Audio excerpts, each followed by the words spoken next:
11,20,00,000 लोकांचा आशीर्वाद ज्याला मिळाला त्याला कुठल्याही अपघातात काहीच होऊ शकत नाही आणि म्हणून आपल्या सर्वांचे मी अतिशय मनपूर्वक आभार मानतो. मंचावर उपस्थित खऱ्या अर्थानं ही संकल्पना ज्यांनी मांडली आणि साकार केली ते भारताचे परिवहन मंत्री आणि आपल्या सर्वांचे लाडके नेते आदरणीय नितीन गडकरीजी, माननीय चंद्रशेखरजी बावनकुळे, कृपालजी तुमाने, मंडलदाताई जिचकार, खासदार विकासजी महात्मे, दत्ताजी मेघे, जोगेंद्रजी कवाडे, सुधाकरराव कोळे, सुधाकरराव देशमुख, अजिंजी सोले, कृष्णाजी खोपडे, विकासजी कुंभारे, गिरीशजी व्यास, मिलिंदजी माने, महिंद्रा अँड महिंद्राचे पवन गोयंका, फोर्स मोटर्सच्या श्रीमती फिरोदिया, ओलाचे भावेश अग्रवाल, श्री अभय दामले, श्री अनंतकुमार टाटाचे, आपले परिवहन विभागाचे प्रधान सचिव मनोज सवणे, श्री अनुप कुमार, श्री सचिन कुर्वे, श्री अश्विन मुद्गल, त्या ठिकाणी उपस्थित सर्व पदाधिकारी अधिकारी आणि उपस्थित सर्व भगिनी आणि बंधूंनो, मी सर्वप्रथम आपल्या सर्वांच्या वतीनं माननीय नितीनजींचं मनपूर्वक अभिनंदन करतो की देशातला एक ऐतिहासिक अशा प्रकारचा हा प्रकल्प ज्याच्यामध्ये electric power stations, charging stations आपण तयार केले आहेत आणि इलेक्ट्रिक व्हेकल्स वर आपण पब्लिक ट्रान्सपोर्टेशन या ठिकाणी सुरू करतो आहोत आणि आपल्या इथल्या ज्या टॅक्सीज आहेत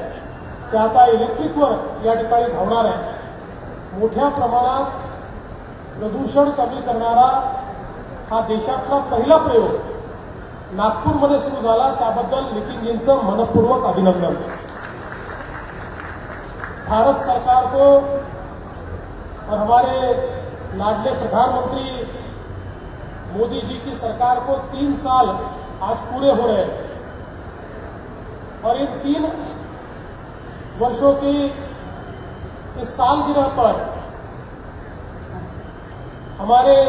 नितिन जी ने पूरे भारत देश को एक बड़ा ही अनूठा तोहफा दिया है और क्लीन एनर्जी के साथ दौड़ने वाली गाड़ियां, मैं ऐसा मानता हूं कि 21वीं शताब्दी के जिस भारत की संकल्पना हम सबने की, उस भारत की ओर एक मजबूत कदम आज के इस कार्यक्रम के माध्यम से हम लोग रख रहे हैं और इसलिए मैं नितीन जी का बहुत बहुत अभिनंदन करना चाहता हूं. आपण सगळ्यांनीच वाचलं आज ज्या प्रकारे मोदीजींचं सरकार 3 वर्षापासून काम करत आहे त्या सरकारचं तर अभिनंदन आहेच, पण ज्यावेळी सर्वेक्षण करण्यात आलं, आज आपण अनेक लोकांनी हे वाचलं की या सरकारमध्ये कार्यक्षम मंत्री कोण, तर त्यात अनडिस्प्युटेडली एक नाव आलं आणि ते नाव म्हणजे माननीय नितीनजी गडकरी यांचं नाव. हे आपल्याकरता अभिमानाची गोष्ट आहे. खऱ्या अर्थानं तंत्रज्ञानाचा वापर करून विज्ञान आणि तंत्रज्ञानामध्ये जे नवनवीन प्रयोग होत आहेत त्या प्रयोगांचा वापर करून सामान्य माणसाच्या जीवनामध्ये परिवर्तन घडवण्याचं काम हे नितीनजी सातत्याने करतात आणि त्यातलाच एक भाग म्हणून आज या ठिकाणी हा प्रकल्प साकार होतोय. मी ओलाचं, महिंद्राचं आणि इतरही जे सगळे ओईएम्स आहेत या सगळ्यांचं मनपूर्वक या ठिकाणी अभिनंदन करतो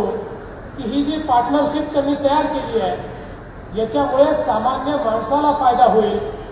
आणि यातनं प्रदूषणाचा नाश करण्याकरता खूप मोठ्या प्रमाणात आपल्याला त्या ठिकाणी बळ मिळेल. सगळ्यात महत्वाचं नितीनजींनी जो विषय मांडला की आपल्या रोजगाराची मोठी संधी आहे आणि वेगवेगळ्या ठिकाणी चार्जिंग स्टेशन्स, पूर्वी लोक पेट्रोल पंप मागायचे, हळूहळू पेट्रोल पंपावर वाईट दिवस येतील आणि लोक पेट्रोल पंपाच्या ऐवजी चार्जिंग स्टेशन्स मागतील, अशा व्यवस्थेकडे आपण चाललो आहोत आणि अशा प्रकारचे चार्जिंग स्टेशन्स देण्याकरता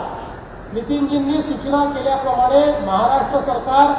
त्याची पॉलिसी तयार करेल आणि संपूर्ण महाराष्ट्रामध्ये अशा प्रकारच्या व्हेकल्स करता आमच्या बेरोजगार तरुणांना चार्जिंग स्टेशन देण्याच्या संदर्भात, त्या ठिकाणी जागा उपलब्ध करून देणं असेल, परवानग्या असतील, या सगळ्या गोष्टी या पॉलिसीच्या माध्यमातून आम्ही घोषित करू आणि एक नवीन रोजगाराचं दालन हे महाराष्ट्रामध्ये या माध्यमातून आपण सुरू करू. आणि मुलांनी आताच या ठिकाणी सांगितलं की मोठ्या प्रमाणात स्किल डेव्हलपमेंट ते करणार आहेत आणि त्या माध्यमातून हे खरं आहे, अनेक वेळा अनेक लोकांना असं वाटतं की काहीतरी नवीन आलं तर जुन्यांचा रोजगार जाईल, पण नवीन गोष्टी नवीन रोजगाराच्या संधी तयार करतात आणि ज्या जुन्या गोष्टी असतात त्या हळूहळू कालबाह्य होतात. त्यामुळे त्या कालबाह्य व्हायच्या आधी जर नवीन गोष्टींवर आपण गेलो तर आपल्याला देखील बेरोजगारी तर नाहीच, पण अधिक चांगला रोजगार कमवण्याची त्या ठिकाणी संधी मिळते. आणि म्हणून वेगवेगळ्या योजनांच्या माध्यमातून या ठिकाणी आमचा देखील हा प्रयत्न असेल की हे स्विचिंग ओव्हर जे आहे ते अतिशय स्मूथली आम्ही करू आणि मग ते आमचे रिक्षावाले असतील, ते वेगवेगळे ट्रान्सपोर्टेशनचा मोडवाले सगळे लोक असतील, या सगळ्यांना या विकासाच्या प्रक्रियेमध्ये अत्यंत मोठी संधी मिळेल हा प्रयत्न आम्ही करू. आज ज्याचा उल्लेख या ठिकाणी झाला की चार्जिंग स्टेशनवर अतिशय चांगलं सोलर सिस्टीम ही त्या ठिकाणी तयार करण्यात आली आहे आणि श्री रानडे यांचा उल्लेख मगाशी बावनकुळेजींनी केला. त्यांनी रेकॉर्ड टाईममध्ये या ठिकाणी ही सिस्टीम उभी केली आहे आणि या सोलर सिस्टीममुळे अतिशय हिरवं, अतिशय ग्रीन अशा प्रकारचं फ्युएल तयार झालं आहे. इलेक्ट्रिसिटी ही तशीही पेट्रोल डिझेलपेक्षा खूप क्लीन आहे, पण त्यातही सोलर इलेक्ट्रिसिटी ही सर्वात जास्त क्लीन आहे. त्यामुळे क्लीनेस्ट, प्युअरेस्ट आणि ग्रीनेस्ट अशा प्रकारच्या फ्युएलवर या ठिकाणचं ऑपरेशन सुरू होणार आहे. देशामध्ये हा पहिला मान नागपूर शहराला मिळाला, त्याबद्दल महापौरजी मी आपलं देखील अभिनंदन करतो. आपण भाग्यशाली आहात की नितीनजी आपल्या शहरात नाही, त्याच्यामुळे हा पहिला मान नागपूर शहराला मिळालेला आहे. आणि आता स्मार्ट सिटीकडे आपण जे मार्गक्रमण करतो त्याच्यामध्ये स्मार्टनेसचा सगळ्यात महत्वाचा घटक हा पोल्युशन फ्री शहर हा सगळ्यात महत्वाचा घटक आहे. त्या घटकाकडे आता आपली वाटचाल सुरू झाली आहे. येत्या काळामध्ये जी अपेक्षा नितीनजींनी व्यक्त केली, महाराष्ट्रातलं ट्रान्सपोर्टेशनचं सगळा जो सिनारिओ आहे तो आपल्याला बदलायचा आहे. मोठ्या प्रमाणात बसपोर्ट आपण तयार करणार आहोत. 17 बसपोर्ट करता महाराष्ट्र सरकारने त्याच्या संदर्भात पीएमसी अपॉइंट केलेली आहे. अजून इतर बसपोर्ट तयार करण्याकरता देखील केंद्र सरकारच्या परिवहन खात्यासोबत आम्ही निश्चितपणे सोबत काम करू आणि त्यासोबत आपली सगळी फ्लीट आहे ही सगळी फ्लीट हळूहळू आपल्याला अशा प्रकारच्या क्लीन फ्युएलवर कशी नेता येईल याचा प्रयत्न देखील आम्ही निश्चितपणे करू. आताच मी ओलाच्या प्रमुखांना असं म्हटलंय की महाराष्ट्रामध्ये जे म्युनिसिपल कॉर्पोरेशंस हैं, इन सारी म्युनिसिपल कॉर्पोरेशंस में एक बहुत बड़ी अपॉर्चुनिटी आपको वहां की परिवहन सेवा में है, ट्रांसपोर्टेशन सिस्टम में है. और विशेषकर जो हमारे छोटे शहर हैं, चंद्रपुर होगा, अमरावती होगा, अकोला होगा, परभणी होगा, इन सारे शहरों में अगर हम लोग एक अच्छी ट्रांसपोर्टेशन सिस्टम को डेवलप कर पाए और क्लीन फ्यूल पर उसको चला पाए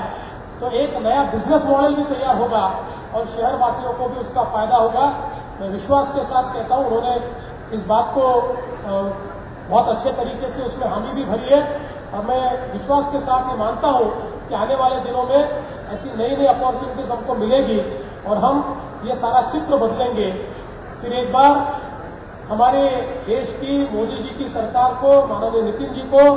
बहुत बहुत बधाई देता हूं